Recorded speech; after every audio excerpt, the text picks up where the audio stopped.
Dale.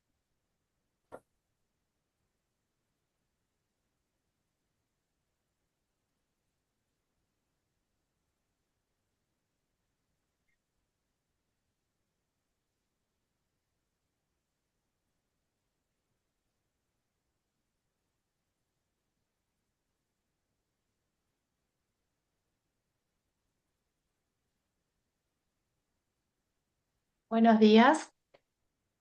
Nuestro grupo está conformado por Julieta Romero, Cintia San Martín y quien les habla, Gloria. Hoy vamos a exponer sobre el dispensacionalismo, que es un sistema teológico cristiano que afirma que Dios ha empleado diferentes medios de administración de sus planes en diferentes periodos de la historia humana. Sin embargo, para nosotras este postulado nos parece muy, podría decirse, problemático, ya que sostiene que Israel como nación y la Iglesia gentil como pueblo de Cristo no forman un único pueblo de Dios, sino que son dos pueblos con profecías, promesas y destinos diferentes. Esto es lo que se conoce como la teoría del reemplazo y es uno de los postulados más fuertes en los que se fundamenta el dispensacionalismo. Así que vamos a contar un poquito sobre esto para entrar en tema.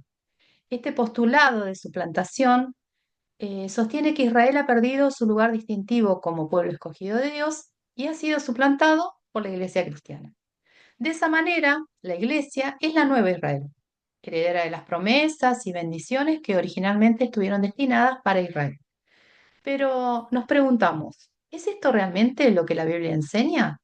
Según nuestra investigación, esta doctrina se originó en la iglesia primitiva y se desarrolló a lo largo de los siglos, por casi 1900 años. Y esto ha sido un caldo de cultivo para el antisemitismo cristiano. Esto ha generado una actitud de hostilidad y discriminación hacia el pueblo judío. Sin embargo, la historia judía la historia judía moderna, nos sirve para desacreditar esta teología de la suplantación. El restablecimiento de la nación de Israel y el retorno del pueblo judío que estaba disperso a su tierra no tiene precedente histórico. Ningún otro pueblo dispersado por 2000 años ha podido regresar a su antigua tierra. Si Dios hubiese rechazado al pueblo judío y si no tuviese interés en darle una nueva existencia como pueblo y nación, ¿cómo podría haberse levantado Israel de las cenizas de la Shoah y establecerse como nación soberana en la misma tierra que había perdido hace 2000 años? ¿Cómo? Lo que vemos hoy en día es un milagro y es el cumplimiento literal de las profecías bíblicas, tal como fue profetizado en Isaías 66:8. ¿No nacerá una nación en un solo día? Esta profecía fue cumplida el 14 de mayo de 1948 con el nacimiento oficial del Estado de Israel. ¿Y cómo se podría explicar la perpetuidad del pueblo judío? ¿No hay otro grupo étnico en la historia como el judío que haya florecido nuevamente después de confrontar obstáculos tan fuertes? Al ver a Israel cómo perdura, a nosotros nos demuestra que Dios es todavía fiel a Israel, a su pueblo del pacto, y que también será fiel a los que nos hemos unido a la comunidad de Israel por la fe en el Mesías, pero como rama injertada en el olivo noble y participantes de la savia. De esta manera, la historia contradice la teología de la suplantación, porque no es posible que Dios deje de amar al pueblo judío. Esto sería inconsistente con su carácter. Los, los israelitas son importantes para Dios, como dice Romanos 11:29, a quienes pertenece la adopción como hijos, la gloria, los pactos, la promulgación de la ley, el culto y las promesas, de quienes son los patriarcas y de quienes, según la carne, procede Cristo. El pueblo judío es amado de manera incondicional y eterna, porque también, como dice Romanos 11:29, los dones y el llamamiento de Dios para con los judíos son irrevocables. Como grupo, entendemos que los pactos, el pacto de Sinaí y el pacto de sangre, fueron hechos a su esposa, la iglesia formada por Israel y el gentil injertado.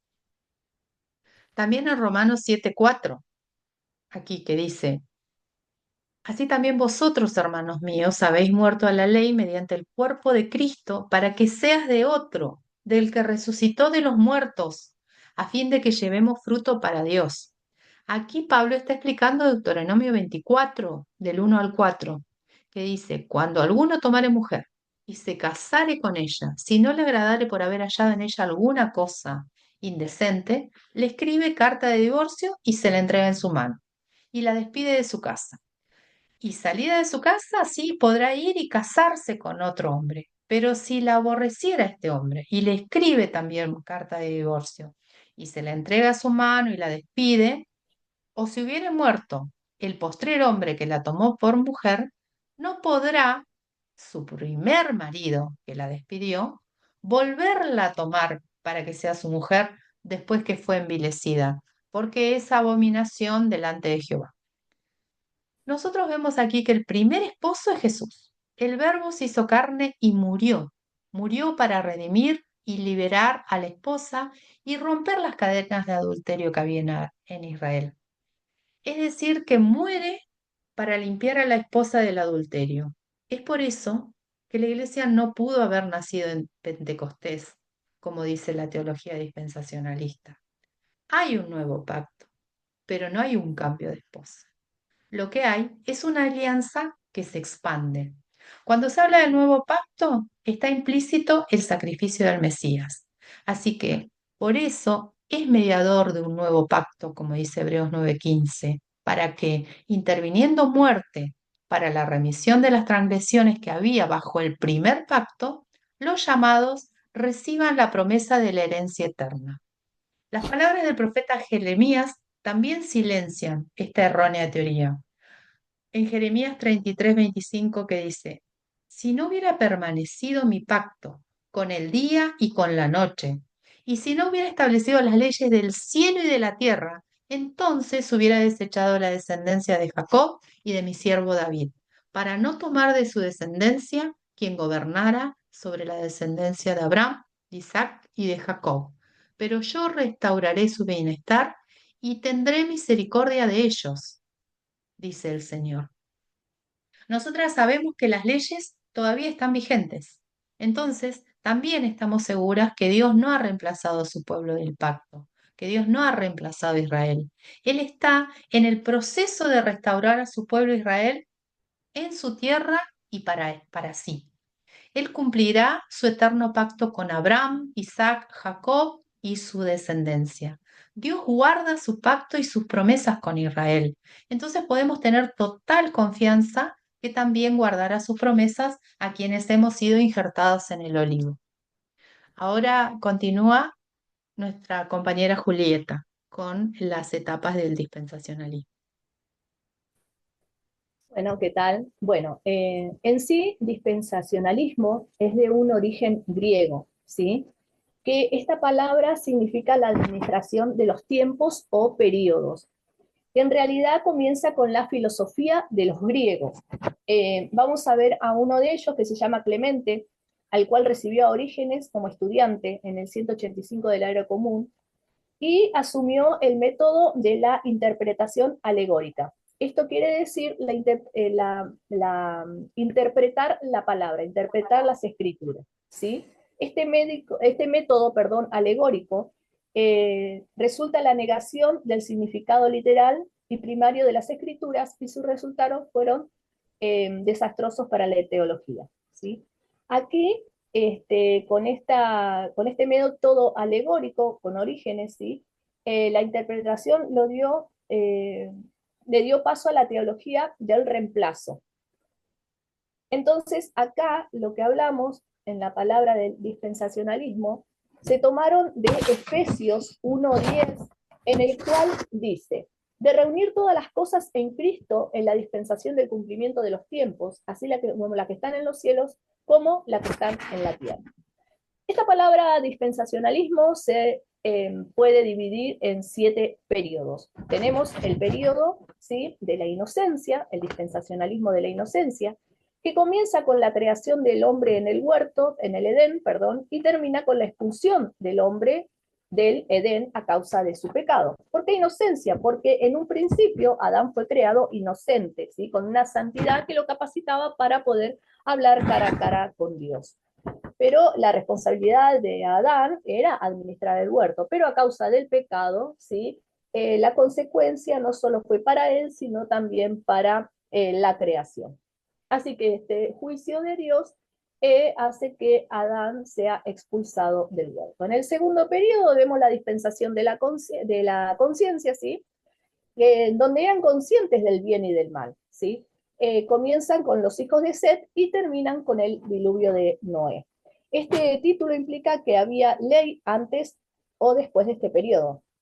Eh, la manera principal de Dios para gobernar, ¿sí?, eran dictados hacia la conciencia del hombre, donde tenía la responsabilidad de tener la mayordomía de lo que Dios le había dado al hombre, ¿sí? Y era responsable de responder a la dirección de Dios a través de, cuando le hablaba a través de su conciencia. Después tenemos perdón, termina con el diluvio. Después tenemos el dispensacionalismo del gobierno, ¿sí?, que esto comienza cuando Noé baja del arca y comienza a gobernar la tierra, pero termina con la torre de Babel. Dice que la falta de gobierno de Noé, al él haberse emborrachado, se dice, y se incapacitó a sí mismo para poder gobernar, ¿sí? Y el pueblo, en vez de obedecer los mandatos de Dios, de esparcir la tierra, de esparcir y llenar la tierra, concibió la idea de permanecer juntos y edificar la torre de Babel. Este compañerismo con los hombres reemplazó el compañerismo con Dios, en el cual Dios trajo un juicio sobre ellos y la confusión de lenguas. Después tenemos la dispensación de las promesas, ¿sí?, que comienza con la promesa hecha a Abraham y termina con la esclavitud de Israel. En, en la promesa que se da hacia Abraham, donde obtuvo la promesa, enfatiza la renovación digamos, de la administración de lo que Dios le había dado. Ahora Dios señala a una familia, a una nación, y representaba a todo el pueblo, ¿no es cierto? Y Dios le dio lo que era necesario, la provisión espiritual, pero fracasó inmediatamente, ¿sí? Cuando Jacob guió al pueblo a Egipto, y inmediatamente dice que fue el juicio hacia ellos. Después tenemos la dispensación de la ley mosaica, ¿sí?, donde comienza con los mandamientos dados a Moisés en el monte Sinaí, que fueron los 313 mandamientos que se le dio a Moisés, y termina en el Gólgota con la crucifixión del Mesías. Acá también el pueblo era responsable porque ya tenía los mandamientos, pero bueno, a causa de su rebelión, al haber hecho el becerro de oro, ¿sí?, también Dios envía un juicio. Es ahí donde luego vemos que las 10 tribus son esparcidas, digamos, llevadas cautivas por los asirios, y 2 de las tribus llevadas por los babilonios. Después tenemos la dispensación de la gracia. La dispensación de la gracia, ¿sí?, comenzó con el nacimiento de la iglesia, ¿sí?, entre comillas, lo ponemos acá, el nacimiento de la iglesia, 50 días después de la muerte de nuestro Señor Jesucristo, y termina con el levantamiento de la iglesia, ¿sí? Pablo fue el agente principal de la revelación de la gracia. El dispensacionalista no dice que no hubo gracia antes de la vida de Cristo. Dice que la Escritura dice que la venida de Cristo manifestó la gracia de Dios. Bajo la gracia, la responsabilidad del hombre era aceptar el don de justicia de Dios, ¿sí? Este periodo abarca desde Hechos 2.1 hasta Apocalipsis 19.21, donde dice que la tribulación no es la dispensación en sí. Después tenemos la dispensación del milenio. Esta dispensación, ¿sí? Comenzará con el levantamiento de la iglesia, mientras en la tierra se produce lo que es la guerra del Armagedón. Y luego, con la segunda venida de Cristo en el juicio sobre las naciones, termina, ¿sí? Con este periodo, con la segunda venida del Señor. Dice que después de la segunda venida de Cristo, el reino milenial será establecido para el cumplimiento de todas las promesas que estaban en el antiguo y nuevo pacto, ¿sí? Particularmente los abrahámicos y davídicos. Jesús dirigirá este periodo de dispensación. Esta continuará por 1000 años. El hombre deberá obedecer al rey, sus leyes, y Satanás será atado. Pero al final de este periodo habrá suficiente número de rebeldes para formar un ejército que se atreverá a atacar al nuevo gobierno. Esto está en Apocalipsis 20, del 7 al 9. La sublevación fracasará y los rebeldes serán condenados al castigo eterno. Nosotros podemos saber que en estos periodos o etapas en las cuales viene desde un origen de la filosofía griega, ¿sí? Esto viene entonces, ellos, a través de, de estos argumentos, comienzan a establecer a establecer la división de estos periodos, ¿sí? Pero nosotros podemos ver claramente, mediante la palabra, en la cual se encuentra en Tito 1:10 en adelante, donde dice: porque hay muchos contumaces, habladores de vanidades y engañadores, mayormente de la circuncisión, los cuales es preciso tapar la boca, que trastorna casas enteras, enseñando por ganancia deshonesta lo que no conviene. Uno de ellos, su propio profeta, dijo: los cretenses, siempre mentirosos, malas bestias, glotones, ociosos. Este testimonio es verdadero, por tanto, repréndelos duramente para que sean sanos en la fe, no atendiendo a fábulas judaicas ni a mandamientos de hombre que apartan de la verdad. ¿Sí? Entonces, acá podemos ver una cierta rebelión, ¿sí?, del hombre al querer, por su método interpretativo, su método alegórico, ¿sí?, fundamentar sobre la división de los 7 periodos de la palabra, de lo que son las escrituras. La dividieron en los 7 periodos. Y nosotros podemos refutar con esto diciendo que dice la palabra no atendiendo a fábulas, ¿sí?, ni a mandamientos de hombre que nos aparta de la verdad. Que le doy lugar a mi compañera. Sí. Bueno, finalmente entonces hablar de dispensacionalismo es hablar meramente de percepciones humanas. Hablar de dispensación se contrapone, pero absolutamente al propósito de Dios, con las revelaciones que se detallan en las Sagradas Escrituras.